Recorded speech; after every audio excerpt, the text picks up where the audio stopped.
Hey, I wanted to talk to you about mental health today, but I don't want you to be under the impression that I'm any sort of expert because I'm definitely not. But having had my own struggle with mental health for years, there is one thing that I've learned, and I think that there are quite a few people that need to hear this, and that is that a lot of therapists suck.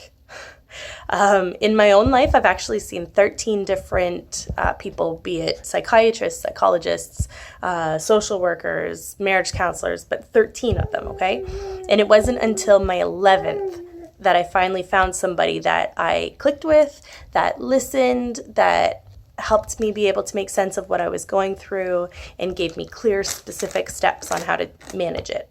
And then the 12th person was by far the best counselor I've been to, and she was the marriage counselor that Brad and I saw when we got back together. She was fantastic, phenomenal. But she was the 12th. A lot of the other ones sucked. They were awful. The very first person that I ever saw, she was a psychiatrist, and she did not listen. She had me diagnosed before I even sat down in the chair, and she medicated me based on what she thought my diagnosis was, and she never dealt with the root issues. So, say like you're anxious, let's medicate you for anxiety, but never asking the question, why are you anxious? What are you anxious about? That sort of thing. Oh, hi. Go put pants on. No, more water. More water? Okay, I'll get you more water in a minute. And after seeing other doctors over the years, I don't even think that her diagnosis was correct. So that is not what you're looking for in a doctor. You want somebody that listens. And then I also had probably the worst experience with anybody was with a marriage counselor that Brad and I saw right before we were about to split. He was somebody that was suggested to us through the church.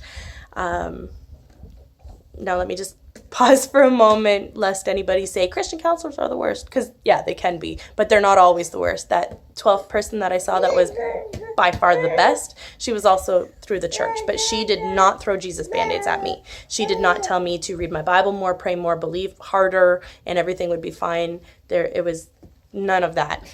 Whereas with him, when I told him, this is what I am doing, and it is killing our marriage, and I don't know how to break this cycle of behavior, he went through his Bible and found every verse on why it was so awful and why God was storing up his wrath towards me. And I was like, yeah, no, I know. That's why I'm here. Now what? But he had no now what. So that was probably the worst, because after that was when I decided that Brad and I were done. I was getting out. It did not warm my heart towards God. It did not warm my heart towards Brad. It was a really, really bad experience. If I could remember what his name was, I would probably reach out and from my heart request that he stop doing that until he gets more schooling or more guidance somehow, that he stop marriage counseling, because it did a lot more damage than I'm even letting on. Then after that, we saw a secular counselor one last try, and after our hour was up, he said, actually, I think you guys are doing the right thing. You don't seem like you're compatible. Try to be agreeable because you have a daughter. And Brad and I walked out of there and thought, wow, did we ever spend far too much money on him? So a lot of really bad experiences. But back to the takeaway. If you are somebody that is dealing with mental health, no matter what it is, whether it's anxiety, depression, bipolar, schizophrenia, or PTSD, whatever, don't try to do it on your own. Whether you need to see a doctor or a therapist, or even if you're just reaching out to a friend or family member, do it. You are not meant to do it on your own. But if your first experience, or if your 8th experience goes poorly, don't give up, okay? It's not it's not something that is easy or natural for us to do, to walk through mental health and trauma with people. It's a very learned skill. Some people learn it by going to school for years. Other people seem really natural at it, but that's actually because they have experienced more hardships in their life than the average person.